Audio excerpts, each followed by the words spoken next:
কাগজে কলমে হাজার হাজার মানুষ ফেরত পাঠানোর দাবি শুনতে যতটা সহজ, সীমান্তের বাস্তবতা কিন্তু ততটা সহজ নয়। রাজনৈতিক মঞ্চে দাঁড়িয়ে সংখ্যা ছোড়া যায়, করতালিও পাওয়া যায়, কিন্তু কাঁটা তারের ধারে দাঁড়িয়ে থাকা বিজেপি আর সীমান্তবাসীর চোখ ফাঁকি দেওয়া এত সহজ নয়। পশ্চিমবঙ্গে সরকার গঠনের পর প্রায় ৪,০০০-এর বেশি বাংলাদেশিকে ফেরত পাঠানোর দাবি ঘিরে তাই নতুন প্রশ্ন উঠেছে, সীমান্তে যা ঘটেনি সেটাই কি এখন রাজনৈতিক সাফল্যের খাতায় যোগ করা হচ্ছে, নাকি প্রতিশ্রুতি পূরণের গল্প লিখতে গিয়ে বাস্তবতার সঙ্গে হিসেবটা একটু বেশিই গুলিয়ে গেছে। নগদ নিয়ে এলো হার না মানা হার অফার। সর্বনিম্ন ১০,০০০ টাকা রেমিটেন্স নগদে পাঠালে থাকছে স্বর্ণের হার জেতার সুযোগ।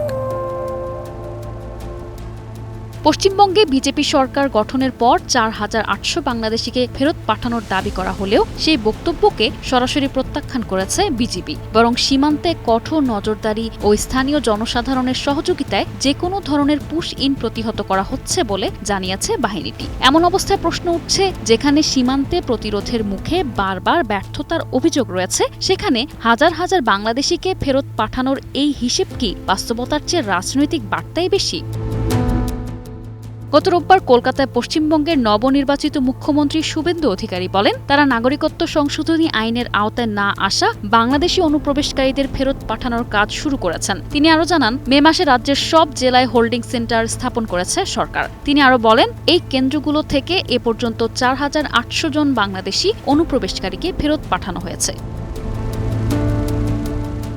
বর্তমানে ৮৩৬ জন এই আটক কেন্দ্রগুলোতে রয়েছেন জানিয়ে শুভেন্দু অধিকারী বলেন, তারা এই ৮৩৬ জনকে ফেরত পাঠানোর ব্যবস্থা করছেন। তার এমন বক্তব্য নিয়ে প্রতিবেদন প্রকাশ করে বার্তা সংস্থা রয়টার্স। বিজেপির উপমহাপরিচালক কর্নেল আবুল হাসনাত মোহাম্মদ মাহমুদ দাবি করেন, ভারত থেকে বাংলাদেশে কোনো মানুষ পাঠানোর তথ্যের ভিত্তি নেই।